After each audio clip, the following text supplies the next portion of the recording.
It's the early 2000s, and investors are finding new ways to make more money. While stocks and bonds might be an all-time popular choice, getting your money back on bankrupt firms can be tough. So, instead of investing in some new cool tech firms that might eventually collapse, investors poured loads of money on mortgages. Yes, you heard it right. Investors are buying up what we call mortgage bonds. And why not? It's like buying up stock. But when the lender fails to pay, you get a house instead. That doesn't seem so bad either. As the housing bubble continues to go up and up, the problem is, it's a bubble. And basically, it can explode at any given time, which it finally did in 2008. Banks lowered the credit limit and opened up mortgages, even for borrowers who weren't even qualified or even had bad income. Ultimately, borrowers failed to make the monthly payments and are forced to give up their homes. Now, you've got a surplus of foreclosed properties. With low demand and high supply, the housing bubble eventually collapses. In September of 2018, the world saw the worst bankruptcy in US history as the 100-year-old Lehman Brothers folded. Soon, the economies began to suffer and cue in the 2008 recession. Now, 12 years after the recession, the stock market once again tanked. This time, the entire global economy is on the line. But it's not because of an industry collapse. In fact, it's something more deadly, as the coronavirus infected more than 6 million people and killed more than 300,000 lives worldwide. With millions of people losing their jobs and thousands of businesses are closing down, how can you be more financially secure in 2020?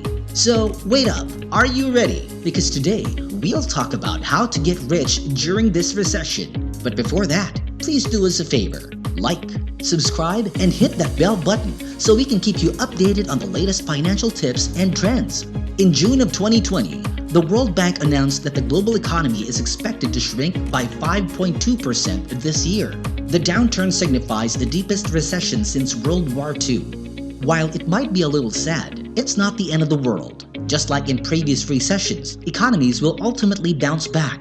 It's just a question of when. Now, the thing about a recession or a crisis is that it's just really a mere transfer of wealth. While it may be hugely catastrophic for others, for some, it can be a new way to make even more money. To point this out, while more than 40 million Americans lost their job during the pandemic, Amazon, on the other hand, earned a whopping $75.5 billion. So how do you make more money during this recession? Well, let me give you the top 5 tips, and be sure to look out for number 1. Now let's get the ball rolling. Number 5, make smart investments. Now, there's no better way to make more money than to spend it on investments. The secret is to slow down and significantly start investing. For starters, there are 3 traits that you should look out for. First, the product and business model is as simple as possible. That would make it easier for you to project its growth and losses. Second, will the customer buy the product again, and why? And third, strong brand name. During the pandemic, brands such as Walmart, Verizon, and Hershey have the biggest positive sentiment among S&P 500 stocks. That's because they all fit into the 3 traits. Their business model is simple. It has a strong brand name, and people would continue to purchase these products and services whether there might be a pandemic or not. While other industries such as housing and the airline were hit by the outbreak, it still carries big potential. That's because when things gradually return to normal, people would go on to resume their normal purchases. Houses will still be sold, and maybe at a much higher price. Even the airline industry will have its comeback. You see, living in a globalized world, airline travel will eventually resume. And once it does, it will bounce back better than ever. So, what investments are you interested in? Comment down below. Number 4, secure your liquidity. One of the crucial steps of making more money is to ensure that you have enough. In a Forbes article, author Gert Gunderson explained the importance of saving money. The first step is to automate your savings and be really careful with your investments. That's because, as Gunderson explained, your savings have to be available, accessible, and unaffected by the market. So, no matter what happens, you can sleep better at night, knowing that you always have enough money to fall back on. It will also keep you prepared to capitalize when investments present itself. Number 4 is to leverage your equity. While the market is on a downturn and everything becomes cheaper, we can't really blame you if you are tempted to buy that new car or even splurge on yourself. Promise, we won't tell. But with the economy becoming more unpredictable, I think we both know it's important to sit on your equity. By sitting on that equity, you can take out a cheaper home loan or even use it on another investment. That's even way better because today, banks need lenders to keep going. As the interest rate falls, you don't need to have a bigger cap rate to expand your portfolio. Just make sure that you put in a lot of research and plenty of time to make your investments. This is also the best time for you to renegotiate with your bank. With interest rates plummeting down, you can negotiate your credit card loans and see if you might be able to cut off a deal with your bank. Remember, it's a recession, and you need a bit more room to make wise decisions.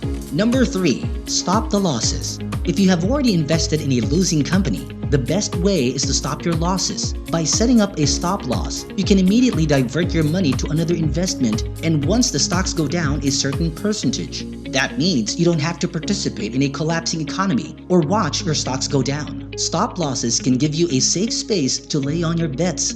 If you're planning to move your money to another investment after your previous stocks hit the stop loss, the next step is to ask what type of investor are you and why are you investing? Is it because you wanted to gamble or is it because you wanted to have certainty? This will help you to know which investment makes the most sense. Instead of placing your money on a new company, why not take advantage of the labor market? Hire new employees to speed up production, or you can invest in yourself by learning new skills.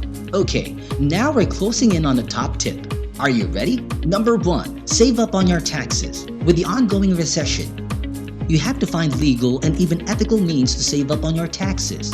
And yes, stop tipping the government. But how do you maximize your tax deductions? A great way to save up is to write off more on your vehicle. If you are a freelancer, you can deduct business use on your vehicle. This works especially if you operate on the sole proprietorship.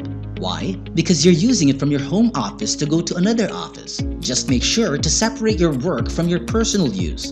Another great tip is to reclaim your insurance cost. So go down and review your insurance coverage. While some insurance companies claim that the coronavirus pandemic does fall under property insurance or business interruptions, not all claims are exactly alike. Some were even worded a little bit differently. This is why it is important to review your coverage and see which ones you can apply for. Look out for executive risk, commercial, general and excess liability, workers' compensation, as this might apply as well. In times of economic uncertainty, the best thing that you can do is to stay prepared. So while others are running around and getting worried about their losses, you have to focus on making the right decisions that will help you get through this recession. By having smart investments, securing your liquidity, leveraging your equity, stopping your losses, and saving up on taxes, you will definitely be financially secure during this pandemic. Always remember, a crisis is just a turnover of wealth, and nothing could be better than to be the next person on the receiving end. What topics would you like us to talk about next? Be sure to comment down below. Stay safe.